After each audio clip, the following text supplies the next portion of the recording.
Well, greetings and salutations, and welcome once again to the Newsman Weekly Podcast, episode number 45. Thanks again to all of you for joining us today. We know you got a lot of choices in this media-crazy world, and we're just glad you choose to spend time with us each and every week, or at least this week so far, if you haven't turned it off already. My thanks also to the great folks at Relax It's Just Coffee for sponsoring this show. Every day just starts better with great coffee, and our friend Paul Kimmerling and his baristas at Relax have the best in town. Stop over there today and get a cup. Grab a fresh pastry from Blackbird Bakery, located right inside the same coffee shop. No better way to start your day, and please tell them the newsman from Richland Source sent you. I am joined again today by Zac Hiser, the executive producer of the Newsman Weekly. Hello. Good morning, Zac. The playoffs have finally begun. They've begun. For your beloved Cleveland Cavaliers. Give me all your thoughts on the opener Sunday evening, which saw a win against the lowly Miami Heat, the only 10 seed to ever make it through the play-in round. I think they were a play-in team the year they went to the finals. But they weren't a 10 seed. Yeah. Okay, yeah. This is the first 10 seed to make it through the play-in round. Yeah, and listen, I fully expected the Cavs to come out. They've had a week layoff, but I'm glad they came out with energy. And it's a different team than 2 years ago, who came out looking a little scared against the Knicks in the first round. So they've really grown. Obviously, Ty Jerome had an amazing game. Donovan Mitchell and Garland look great. I think they win in 5 against this Heat team. Eric Spoelstra's never been swept in, over a decade at least. I think like 14 to 17 seasons I saw he's made the playoffs for the Heat. So it's tough to sweep this team. Even though they did have a kind of a weird regular season, it's not a pushover 8 seed. This is a team, the Miami Heat, that finished 37-45. I know. Okay, we're not playing my beloved 1969 New York Knicks here. Willis Reed ain't coming out of that locker room. Agreed. But they still have an all-star Olympian center, and they still have one of the best coaches in the game. So I think the Cavs are way better. They're deeper. They can shoot a lot better. But it's good that we're not. I think the Hawks would have been much less of a test in this first round. So I don't know. It's good to see them put away a well-coached, competitive basketball team. I'm not going to say they're great. They finished, like you said, 8 games below 500, but I don't know. I think it'll be a good test, and I think the Cavs win in 4 or 5. I'd love to hand Spoelstra his first sweep. I think that'd be quite the statement, but it's exciting times. So a 5-minute soliloquy on the Cleveland Cavaliers' victory last night. Man, this is a podcast. You want me to keep going? And you made not one mention of Ty Jerome. I did say Ty Jerome. Oh, did you? Okay. I did. Yeah, he comes off the bench, scores 28 points, 10 of 15 shooting. Is that something Cavs fans can count on for the next 4 games in this series? Well, he's been doing it all season. He's a finalist for the 6th Man of the Year award and just instant offense off the bench. And no, he's not going to average 28 a game, but this was his playoff debut, so he clearly is not scared of the moment, and it was great to see him come out and just scorch the Miami Heat and flex all over them up and down the court. A lot of flexing. Hey, we're also joined today by Knox County reporter Grant Ritchey, this show's videographer for at least one more week. Now, Ritchie missed last week's show while he was on double secret probation for actively playing defense against my ability to do this show. We told him we were taking the week off last week, so he didn't show up. And then he saw the show, which was videotaped by North County reporter Hayden Gray. He rushed back this week to try to get his job back. I think he got here today around 5 a.m. I think he slept here last night. I think he did. He rushed over to Relax to get coffee for all of us. I think he's learned his lesson, Hiser. Let's see how he does today. Welcome back, Ritchie. What do you have to say for yourself? And how the hell was your trip to New Orleans, which is the real reason you skipped last week's show? Thank you. I was like, take a week off. I thought I was like, you're doing such a great job. Maybe, let's just have a week free. Well, I saw the video go out, and it was, it looked pretty good. So maybe, maybe I can learn a thing or two. But no, I had a great time at New Orleans. The weather was great. Stayed in the French Quarter. So there's a lot of lot of pastel houses and brick streets there, and of course Bourbon Street. Went down there a couple times. Had a good time there. So yeah, jazz music down every corner, which I enjoyed. A lot of great bars there too. So. Did you go to the World War II museum? I did not end up going. I'm sorry. I went to the aquarium there. Okay. The two things I remember most about Grant Ritchey's visit to New Orleans was the first thing he mentioned was pastels, which I think is in keeping with the lavender farm that he went to visit in Washington. And second, he mentioned, what was the name? Fish. The aquarium. Yeah, the aquarium. You went to an aquarium instead of the World War II museum. Did you get down to O'Brien's? I did go down to O'Brien's, yes. Did you get a hurricane? Yeah, I got a couple hurricanes. Okay. It was very good. And you had a beignet? I had a couple. I had a couple po' boys. Yeah, red beans and rice? Yep, I had some shrimp and grits. Yeah, some gumbo? Yep. All right, well, then your trip was not a complete waste of time. Congratulations. Well Hey, folks, we got another interesting and informative show for you today. In just a few minutes, we'll be joined by Miss Mansfield, Grace Riegel, a Lexington High School graduate who will represent the city in the upcoming Miss Ohio Scholarship Program here in Mansfield at the Renaissance Theater. She's also a member of the 179th Cyberspace Wing of the Ohio Air National Guard, based at Long Regional Airport. The finals for this year's event are scheduled June 21st at the Ren, and Grace will fill us in on all the details, and I think she'll have a special guest with her as well, who we won't talk about until we actually get to that point. So stay tuned for that discussion, but until then, we got some local news to talk about. We have an update on the investigation into sex crime allegations involving the Faith Life Church. The adult son of the two leaders of Faith Life Church was arrested Friday on 2 rape charges allegedly involving a minor. Gary Thomas Cassie Jr., age 36, was arrested by the Licking County Sheriff's Office. His parents, Gary Cassie and Drinda Cassie, are both Knox County residents, and they're co-pastors of the church, which is based in New Albany. Drinda Cassie is also a Knox County commissioner. According to a press release from the Sheriff's Office, the arrest warrant for Gary Thomas Cassie Jr. was 2 counts of rape, both first-degree felonies. That's the highest felony you can get for those who are wondering about that. The release said detectives arrested Cassie without incident at his residence in Johnstown, and Cassie is a former official at Faith Life Church. As many of you know, we tape this podcast on Monday mornings. There's a press conference scheduled Monday at 3 p.m. in Licking County. Source Media will cover that press conference, and we'll have all the details for you on all of our websites on Tuesday. Knox Pages, Richland Source, and Ashland Source. I urge all of you to visit our websites for updated information. Folks, Mansfield native Matthew Failer is coming home from Alaska to talk about the recently concluded Iditarod sled dog race across Alaska, and you're invited to be a part of that conversation. It's called Beyond the Trail, a conversation with Matthew Failer. It's coming up Wednesday, May 7th in the St. Peter's High School Auditorium. Failer's making the journey back to his hometown to share his incredible journey and experiences racing in the Iditarod, an event that's been dubbed the last great race on Earth. Or it's very similar to Grant Ritchey's race down Bourbon Street.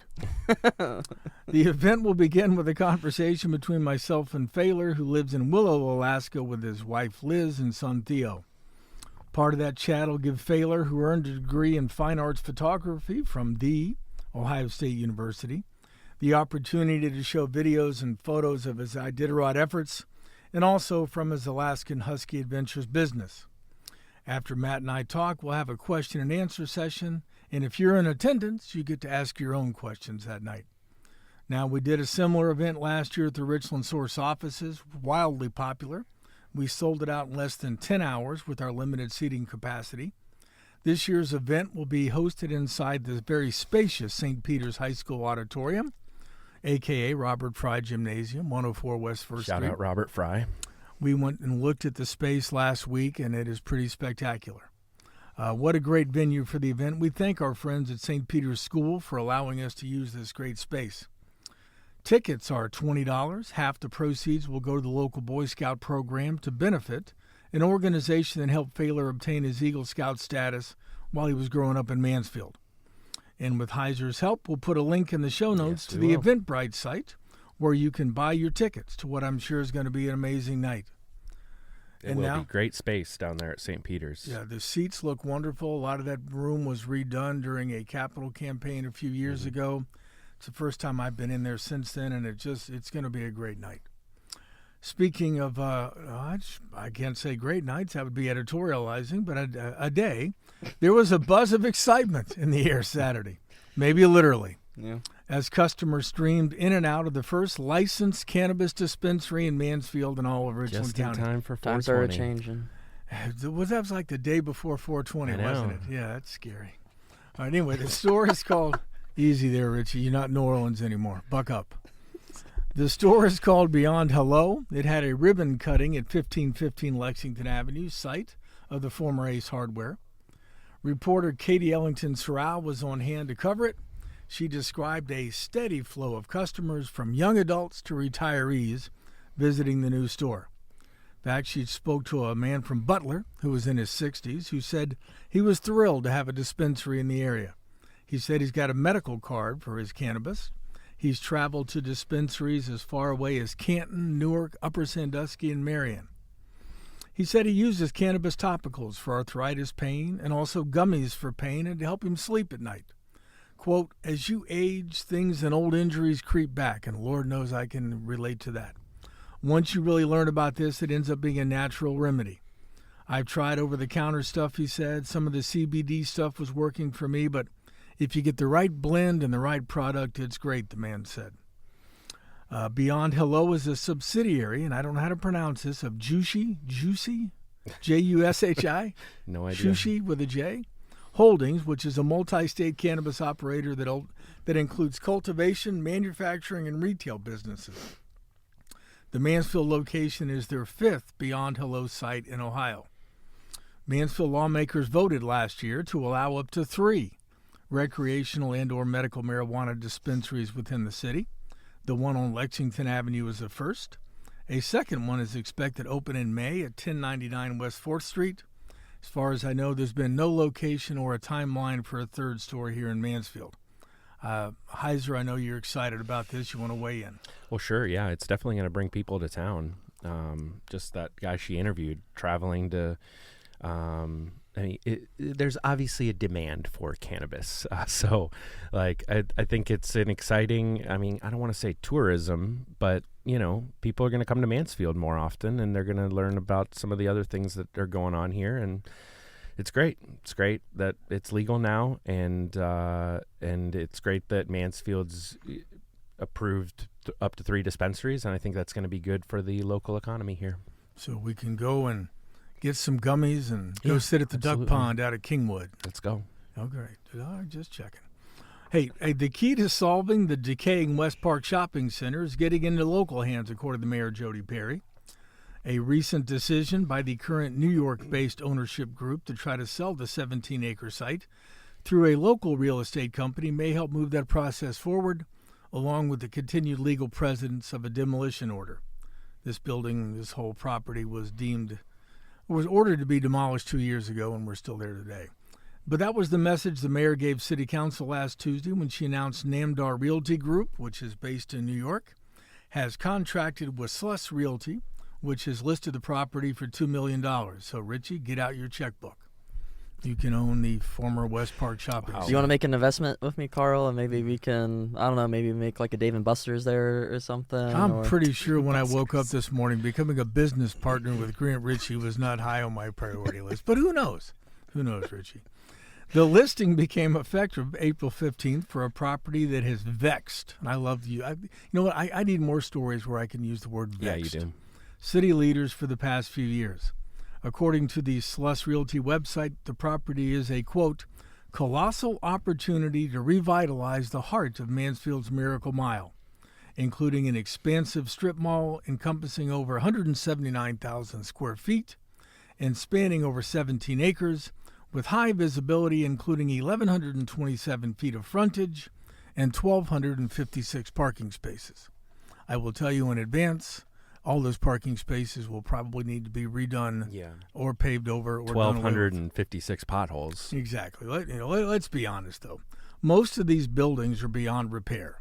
Namdar has allowed the former strip mall to deteriorate to the point where tearing it all down and starting over is about the only thing that makes sense. But it is 17 acres of space that could be redeveloped into something really cool, hopefully by a local developer. And I know people on Facebook and other places ask the question of why would seeing it sold to a local owner be better for the city and local taxpayers than just tearing it down by the city? Well, company attorneys have made it clear legal challenges to demolition efforts are going to be mounted. That process could take years to resolve. If the city goes ahead and demolishes the property on its own, there's no guarantee it would ever recoup the costs of that demolition, and guess what? NAMDAR would still own the property. So the NAMDAR attorneys have made it clear that legal challenges... Oh, yeah. Okay. I mean, they challenged the original demolition order 2 years ago because it didn't include the parking lot. So, I mean, this whole thing, this is what NAMDAR does best. But someone could buy it and then demo it. Right. Someone can buy it. issue. Yeah, someone can buy it and demo it, and we'll talk. Let me explain how that would work. Okay. But if NAMDAR still owns the property, that means local taxpayers are on the hook for doing NAMDAR's work. I see. Unless the city can successfully convince a court that NAMDAR should have to pay for it. Over the last 2 years, local officials have said NAMDAR is tough to pin down. This is a company that owns nearly 400 properties, which include more than 170 retail properties in 37 states.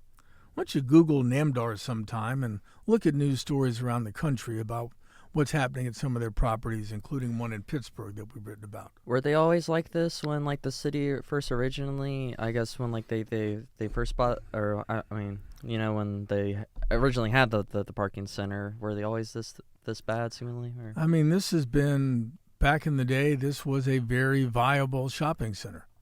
West Park on one side, Kingsgate on the other. Kingsgate, the former Kingsgate, still doing well. Doesn't have a movie theater there anymore, but it's still doing well on the other side of the street. But West Park, under NAMDAR's ownership, has just continued to rot. But has NAMDAR owned it all along? Or did they No, they purchased it at some point. Yeah. I'd have to go back and look and see. But typical, they come in and purchase it along with other properties around the country, and they just neglect it. Right, and that's exactly what's happened. This is a company that is well-versed in the real estate business. I don't know if folks in Cleveland are aware, but I think they purchased the Terminal Tower in the last year or so keep an eye on that. They're also well-versed in the legal business. This ain't NAMDAR's first deteriorating property rodeo. The absolute best solution here is to get this land into local hands and then see what state grants and other financial assistance could be available to make this a valuable part of the city once again. Is there any way that the AG's office could get involved in this and And do what? I mean, I don't know. Just probably just have like more resources than like the city in terms of pinning these people down. I don't think the state of Ohio has legal representation on behalf of the city for what's basically a civil matter. I mean, this is up to the law director's office, the mayor's office, and now Sluss Realty to try to sell this, and let's move on. All right, that's enough for now. Let's take a quick break. When we come back, we'll be joined by Miss Mansfield, Grace Riegel, who's busy prepping for the upcoming Miss Ohio Scholarship Program in June right here in Mansfield. Stay with us. Well, welcome back to the Newsman Weekly. We are now joined by royalty, Miss Mansfield Grace Riegel, who has brought along one of her agents, Ashland Source reporter Mariah Thomas, who has literally thrown her journalistic credibility to the wind in support of her friend Grace. Wow. I'm honored. That's intense. Good morning to both of you. Special thanks to you, Grace, for making Mariah get up early for this. I mean, in her nearly 2 years with us, I've never seen Mariah in this office so early in the morning. I'm just getting cooked out here today. Listen to this. She's been on the Newsman Weekly before. Yeah, but it's usually when we do it at like 10 or 10:30. That's true. That is so not true. You're lying to the people out there, Carl. Oh, I would never lie to people. Anyway, my trick or my job here today is to try to marry my attempts to work as a journalist and ask the really tough, hard questions, along with Mariah's attempts to simply be a fangirl. I am a Grace Riegel fangirl. It's true. All right, so Mariah, feel free to jump in anywhere you want during the conversation. God knows you will. I couldn't stop you if I tried. This is a really salty opening, I feel like. Welcome to the Newsman Weekly. We'll brighten it up as we go. Yeah. Mariah was complaining that she was going to be beaten up on this show, and I said apparently you've never listened to the show to see what happens to Grant Ritchey during these shows. But all right, old guy truth time. First time I think I ever saw Grace Riegel, she was performing in children's shows at the Mansfield Playhouse, singing and dancing her heart out. I first met Grace, I believe, when I was covering an event at the 179th, which at that time was an airlift wing. Grace still works in public affairs at the now Cyberspace Wing, based at Mansfield Lahm Airport. I finished my own less than illustrious military stint with the 179th in public affairs in 2001. I trust, since you guys are now a Cyberspace Wing, you have far better computers than we had when I was there. We were slightly above an IBM Selectrix 2 typewriter and an abacus. So I'm always thrilled to see younger folks coming up in the ranks, especially someone who's already a staff sergeant. So welcome. Thanks for being here. Thank you for having me, Carl. I'm glad you got a word in after Mariah's already spoken volumes to set the stage. All right. Before we dive, settle down. Before we dive into the Miss Ohio stuff, Grace, tell us about your own military journey. I believe it started right after you graduated from Lexington High School in 2019. Why the military? Did. Well, when I was a senior in high school, I started getting heavily into acting. I'd grown up, like you said, at the Mansfield Playhouse and the Renaissance Theater here in Mansfield, and I paid my own way to go out to LA to look for national representation in acting. And I was a fresh 18 years old, and I realized it was going to be a pay-to-play industry. So I wanted something that gave me structure and a strong foundation for the rest of the things that I wanted to do in my life. And I also wanted to be financially sound, and I wanted to travel. And when I put all of those things together, I realized that the military was the perfect opportunity for me. So I enlisted in what was the 179th Airlift Wing, and now almost 6 years later, I'm still working at the 179th Cyberspace Wing. So what's been the biggest difference in your role now that the airplanes are gone? And I mean, that's the biggest change out there. A lot of the others, in case people are wondering, there's still a lot of the same stuff out there. It's just the airplanes are gone, and the people that took care of the airplanes have either left or they're doing something else. What's been the biggest change out there from your standpoint?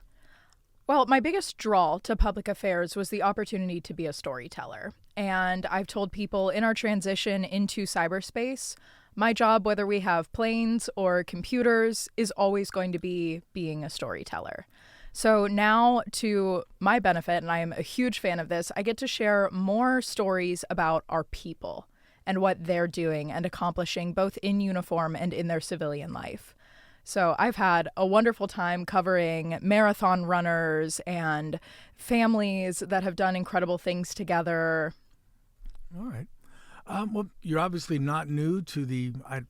Do we still use the word pageant? Because I try to look for different words to describe the scholarship program. But I think you were Miss Teen Blueberry at one point. My pageant debut, I was Miss Teen Blueberry. Is that a Lexington, like a Blueberry Fest award? Yeah. Yes. Yeah. Yep. Wow. Yeah, there's now like I don't want to besmirch anybody, but I think now there's like 18 different ages of Miss Blueberry at the festival each year. It's grown into a really, really amazing organization. So it's cool to see where I got my start and a lot of my confidence in public speaking now be such a big event for our community. You see, Richie, maybe you should have started out in pageants, and your ability to conduct public speaking would be vastly improved. It's not me getting beat up here. Is there like categories I could welcome maybe like shine in, you think? Or you think I would like win it all? Richie, what would your talent be competing in pageants? Yeah, because I've been looking for that for 45 episodes. What would your talent be, Richie? Making pizzas or Yeah, I was gonna say that maybe. I know what mine would be. Pull out that harmonica. Carl, did you know that Mariah is a professional harmonica player? I've seen was it the TikTok or the Instagram? The TikTok. Yeah, the TikTok. Yeah, I'm professional. We'll talk about that now.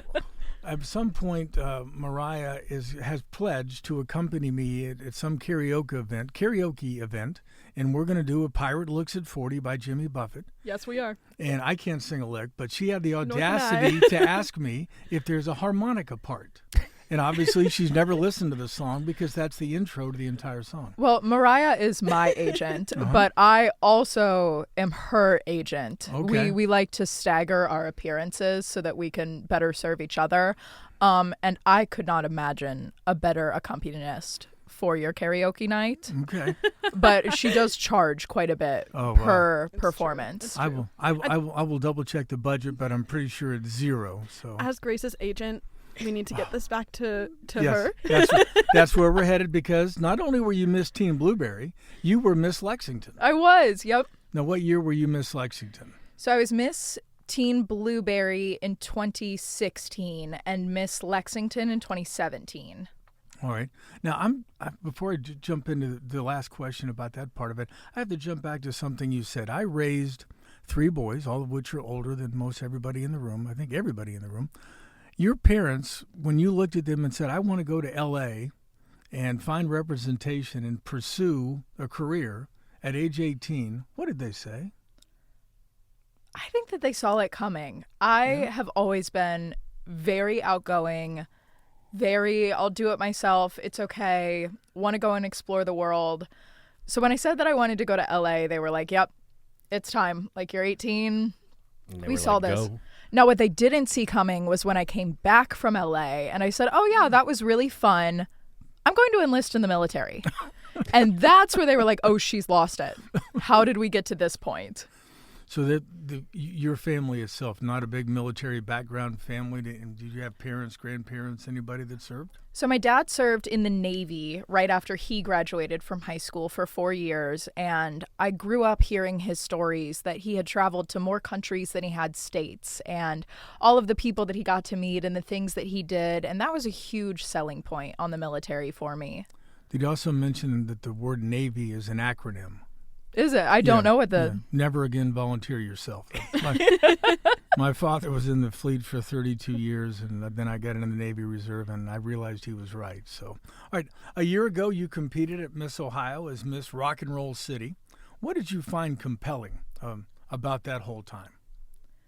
I think the biggest thing that I wasn't prepared for in pageantry was how connected I was going to feel to all of the fellow competitors. And I was so ready to be around ambitious women. And that was something that I was really looking for, were women who were out in their communities doing things.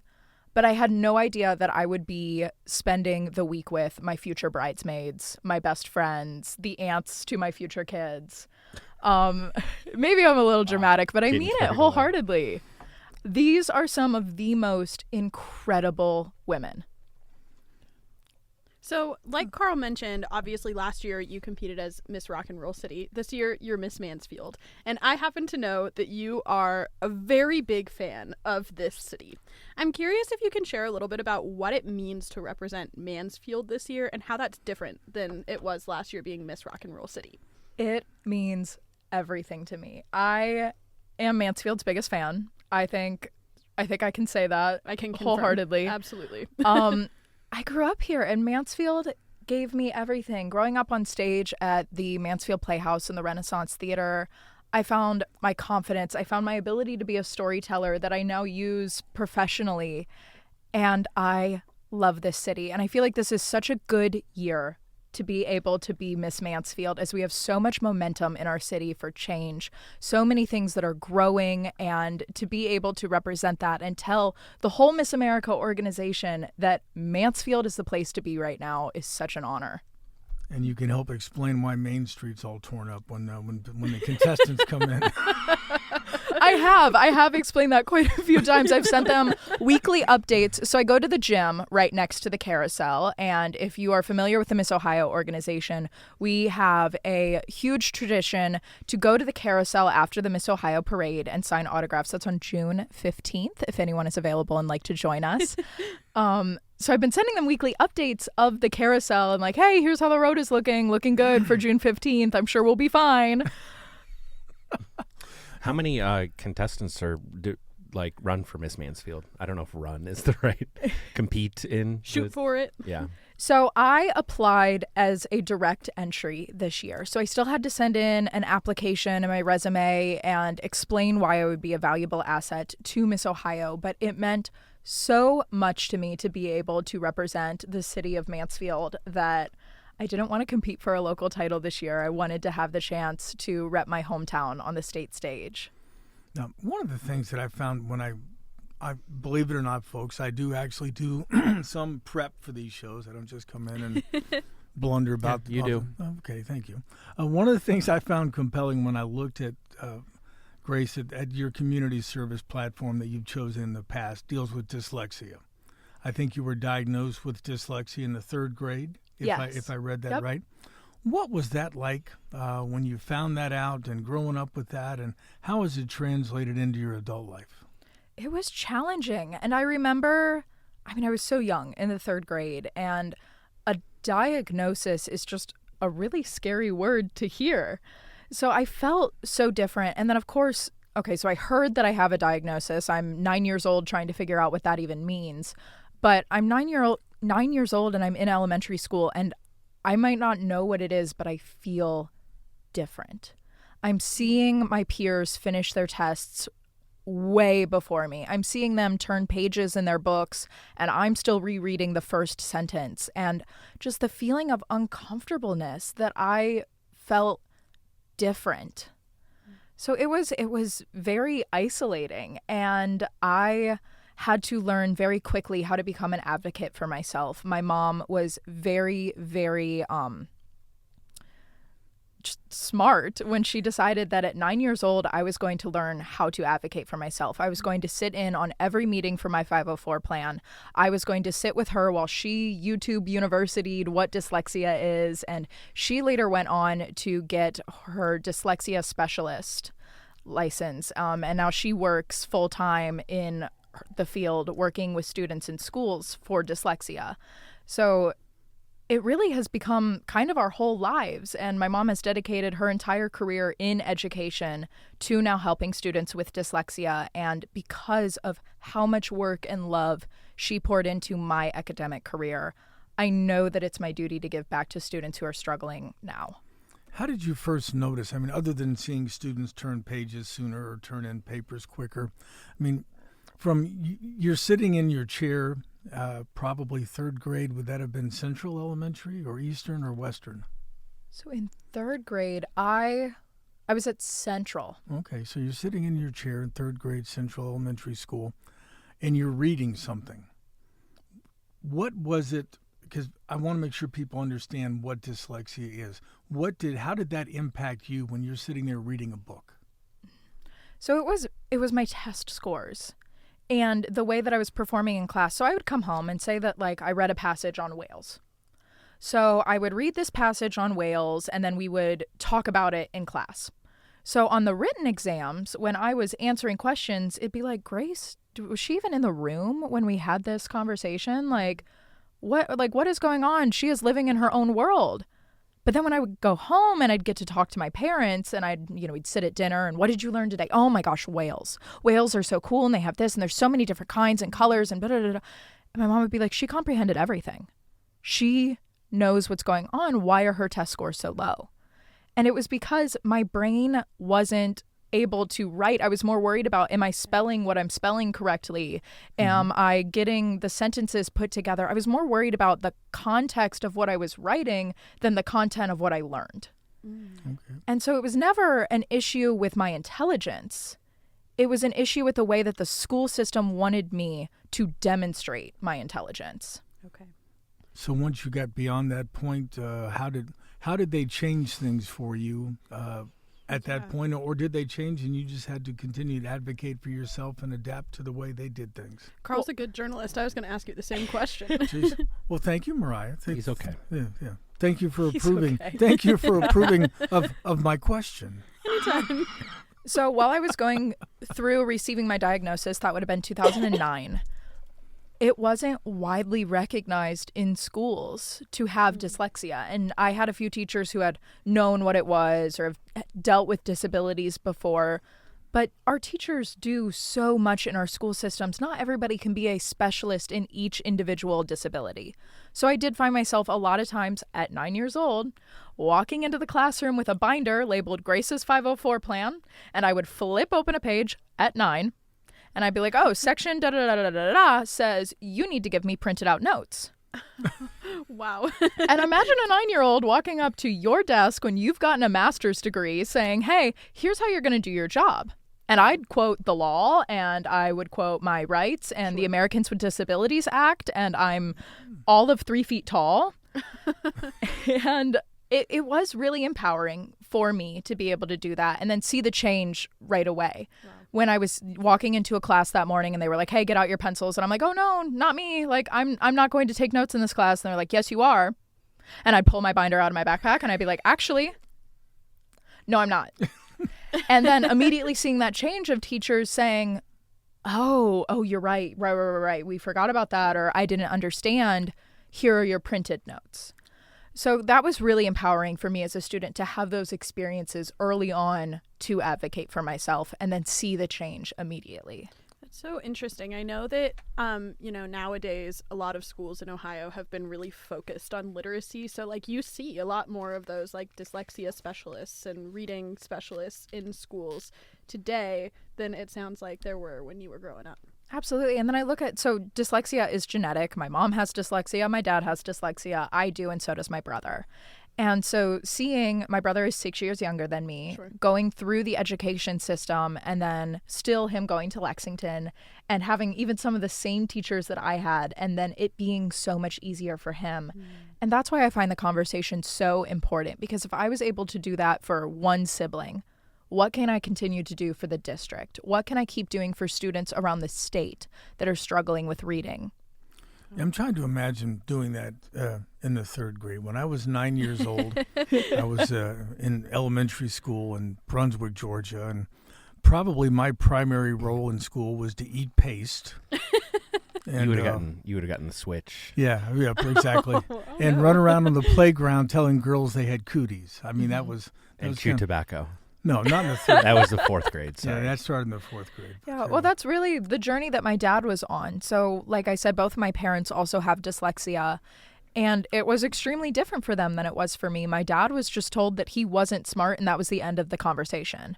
So he grew up believing what his teachers told him. For my mom, she struggled, and it manifested into wanting a career in education because she knew that no student who sat in her classroom would feel the way that she did. Wow. Now, what did you enjoy most about last year's Miss Ohio program? And is there one thing that you would change or you hope to see change this year?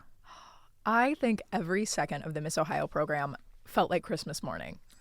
Every rehearsal that we had, every contestant lunch, we would sit on the floor of the Renaissance Theater and eat together. I just had the best time. And I told the program, I said, you're never going to get rid of me. Never. Even when I age out, I'll find a way to work backstage because it is just the greatest atmosphere. Things that I'm changing for this year. I registered for the pageant last year with exactly 2 months to prep.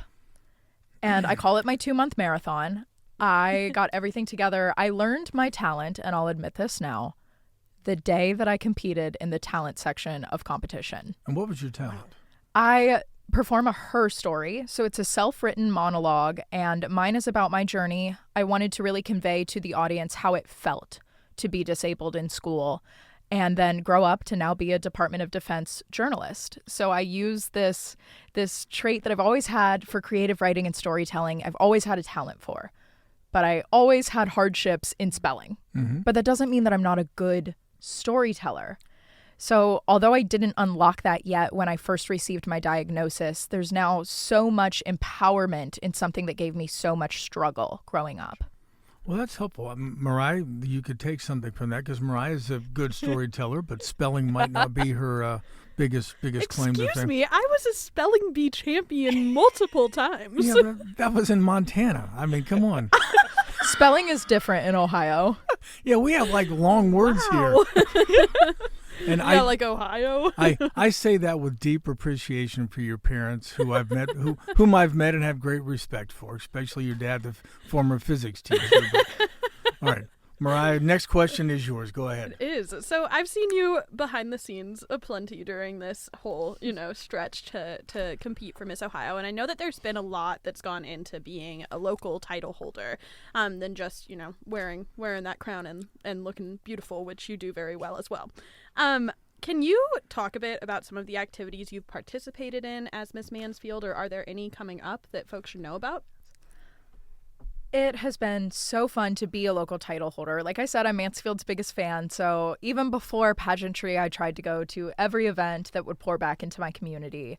Now, as a title holder and getting to show up and having little kids point at me and be like, Mom, there's a princess here. Like, oh, that is a whole nother level of fun. But there have been some amazing events. This weekend, I went to a few Easter egg hunts and got to help kids hold their baskets and take pictures with the Easter Bunny. But next weekend, I'm holding my own event in Mansfield. I am doing a crafts and conversations at Third Cup Tea on Sunday. And I will be holding this fundraiser for the American Heart Association. Every competitor in the Miss America organization is an advocate for the American Heart Association.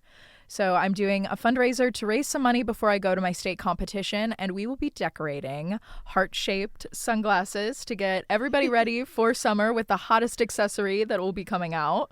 I love that. I was going to say, so you also recently, I know, ran your first 5K in support of the American Heart Association as part of Miss Ohio too, right? I did, and I had no idea, despite all of your texts telling me so, that running is really fun. It's really fun.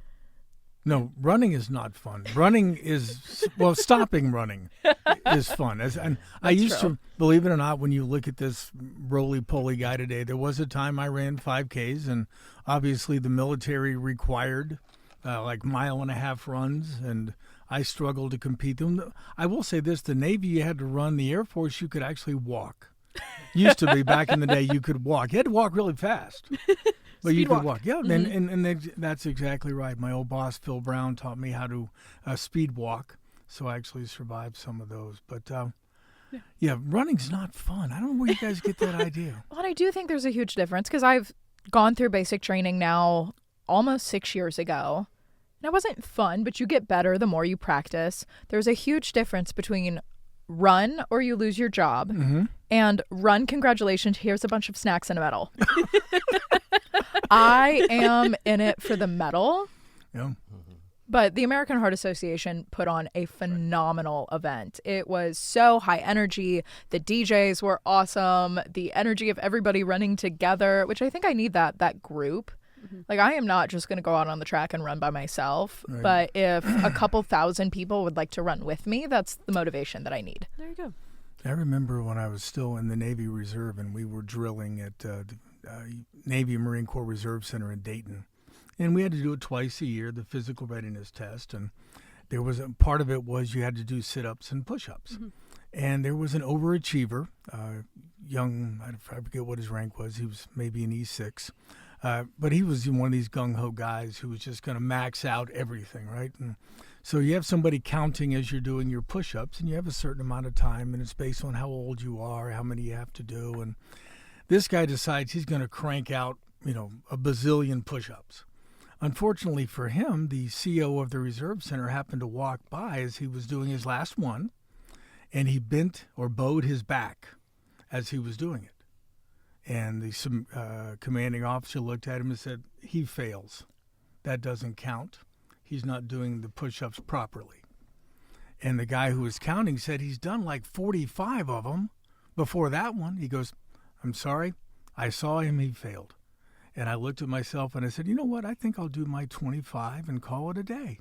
Yeah, stop while you're ahead before you, ooh. Yeah, that story came back to my mind when you said run for your job. Because I'm like, because he took it's a great lesson not to overachieve. Yeah. Again, the Navy, never again volunteer yourself. I mean, I should have listened to my father at a young age.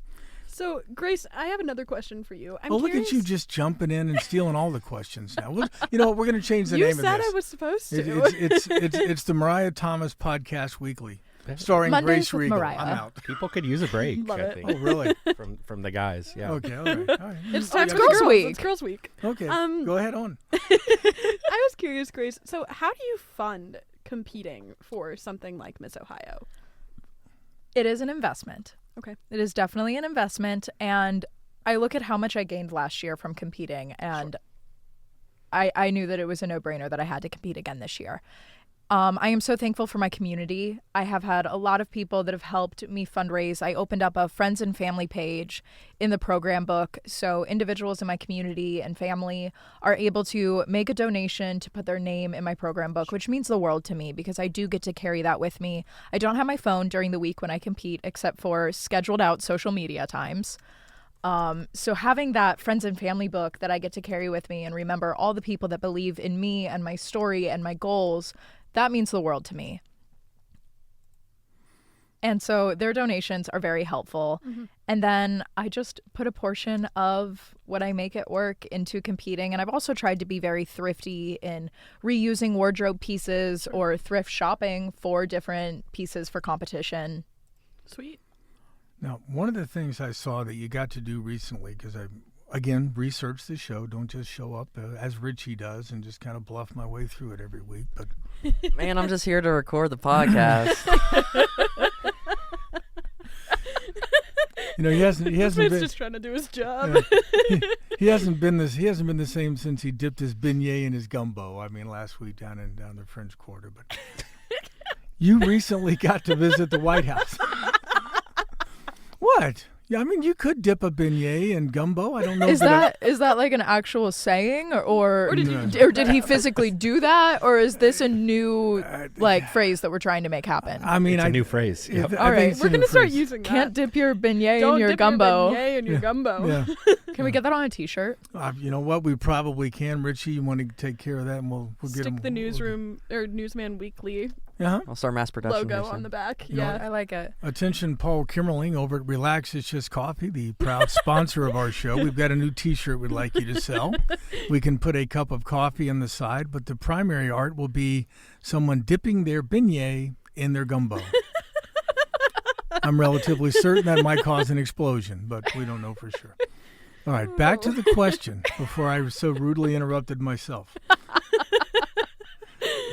Grace, you got to go visit the White House, and I think that visit included a stop in the White House press corps briefing room, unless Facebook has fooled me again, which the social media and the internet often fool me. It could have been AI. It could have been AI. I was just gonna say. I have no idea. So you know what? I'm gonna ask you, did that actually happen? And if it did, what was that experience like? And if it didn't, how did you make it look so damn real? Well, Carl, 6 years in Photoshop in the Department of Defense. There you have it. There you have. So you threw journalistic integrity to the wind far sooner than Mariah has done today. Oh, we have a fine. Someone didn't turn their phone off before. My Saturday Night Live ringtone. Okay, that's all right. But I'm still convincing myself that the trip to the White House was real. But it was. There was no AI used in those photos. I have never answered an email so fast in my entire life. But I was headed to D.C. to be the Ohio journalist covering the state of the state. So all Ohio military leadership flew out to D.C. to brief the federal government on what's going on around the state. So that was a really neat experience to be a staff sergeant and sit in a room of such high-ranking, influential people, not only in our state, but in our nation's military. Incredible experience. And then I got an email that while we're on our trip, we got invited to stop over at the White House and say hi and take a tour. And I was like, casually, of course. Yeah. And there were 6 spots available, and I don't even think the email was fully in my inbox yet before I responded, I want 1 spot. And then it was extremely appropriate that the only place we were allowed to get out our phones and take some photos was in the press conference room, which was a dream come true for me as a journalist. And it just felt so surreal to think about all of the people that have stood on that stage and all of the news that America has received from that microphone. And it was incredible. That's crazy. Did the room feel different than what you see on TV? Did it seem bigger? Or? It felt smaller. Okay. I thought it was going to be a huge room. I mean, to think about, this is where America hears it first. For every news station, for every event. It's a spin room. It was so small. Like, I thought we were going to be able to fit, like, every single journalist. But what I also, like, it never dawned on me, all of the different news entities have permanent cameras wired into the ceiling.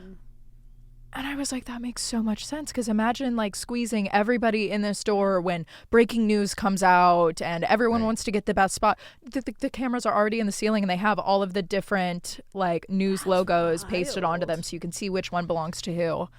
Genius. I mean, this is not the first time that they've done this. I guess it's been there for a couple years. So they've had some time to work out the kinks, but I was so blown away. So while you were standing at the podium, did you imagine yourself answering a question? And if you did, what was the question that you felt like you were answering on behalf of the White House? Ooh. I want to know this answer too. Ooh.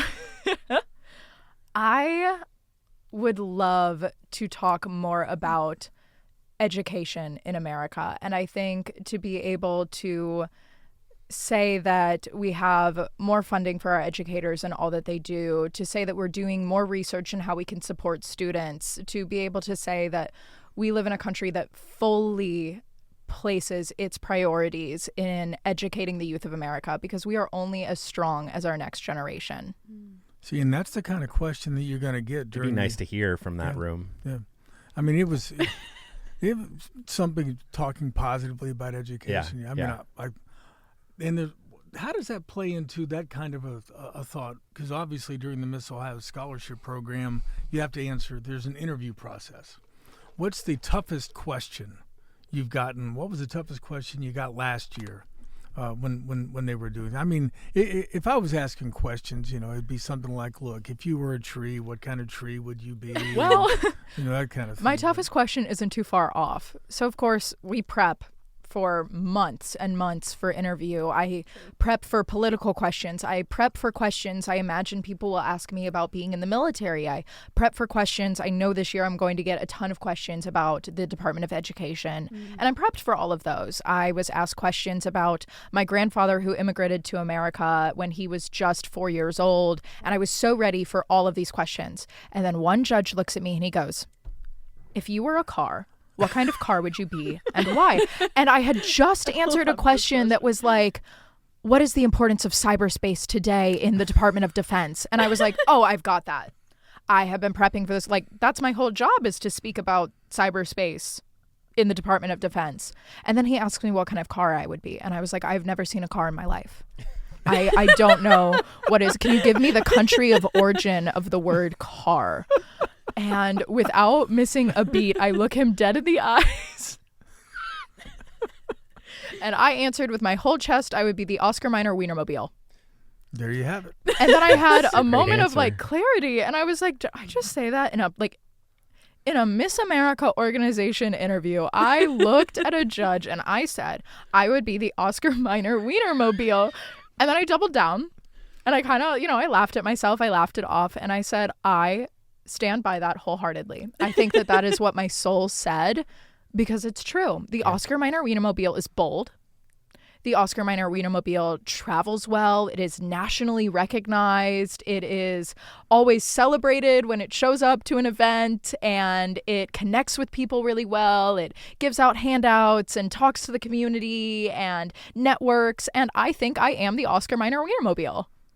Now answer. That's the kind of backup to an answer that you literally have to have. I think somebody asked me that question. If I was a tree, what kind of tree would I be? And at a young age, if somebody would ask me that, I think I would have said like an oak tree, the mighty oak. And at this stage of my life, it'd be more like the weeping willow. Just kind of. I knew you were going to say weeping willow. Just kind of hanging and blowing in the wind. But hey, Grace, what are your plans for the future? I mean, are you making a career out of the Air National Guard / Air Force, or is there something else out there that you'd like to pursue? Well, I often get asked why I joined the Air Force, and it's super comical to both me and everyone that I have this conversation with that I joined the Air Force for my ultimate goal of hosting the Weekend Update on Saturday Night Live. And they totally correlate. This is a direct path. It makes perfect sense. But, to get outrageous outcomes, you have to take an outrageous path. And I knew that I wanted a strong foundation. I knew that I wanted to travel. Like I said, the military was perfect for that. And when I saw an opportunity for journalism and public affairs, I was like, this would look so good on my Saturday Night Live resume. So getting back into acting, getting back into comedy is very important to me. And I think that that's just something that feeds my soul. And really, at the core of who I am, I'm a storyteller and spiritually a comedic one. So I'd love to get back into that side of it. I'm reaching the end of my first enlistment here in October. It'll be my full 6 years, which is wild to think about. I don't know where the time went. And there's an opportunity for me to stay in the Guard, but there's also a lot of world for me to explore in the civilian sector. So I'm excited to see what I choose in October. I don't know yet. Well, once you make up your mind, we'll have you back on, and you can tell us all the choices that you made. All right, Mariah, this is your chance to ask one final question, if you have one. I get to ask the final question? Yes, you do, and then I will bring us home from that point. So please, this is your chance to be a fan, to be the ultimate fangirl. Go ahead. That's a lot of pressure. I was not prepared for this. As I knew you wouldn't be. Oh no, I set myself up for that one. It's too easy. You know what? It's a softball pitcher. Mariah goes, here, Carl, hit this one. It's gone. And he hits it out of the damn park. Every damn time. Every time. That's what you get for all the TikToks. Ooh. Yeah. Anyway, go ahead. Okay, Grace, who's your favorite journalist? Oh, my Source? Oh, no. Top 3.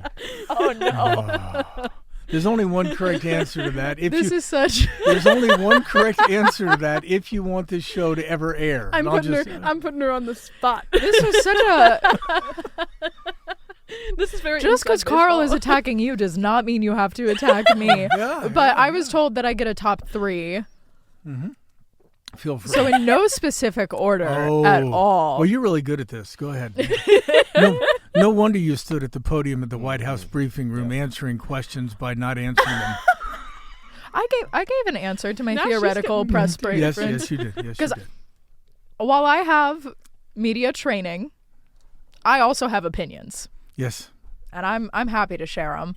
My top 3, Richland Source, in no specific order, would be Carl Hunnell, Mariah.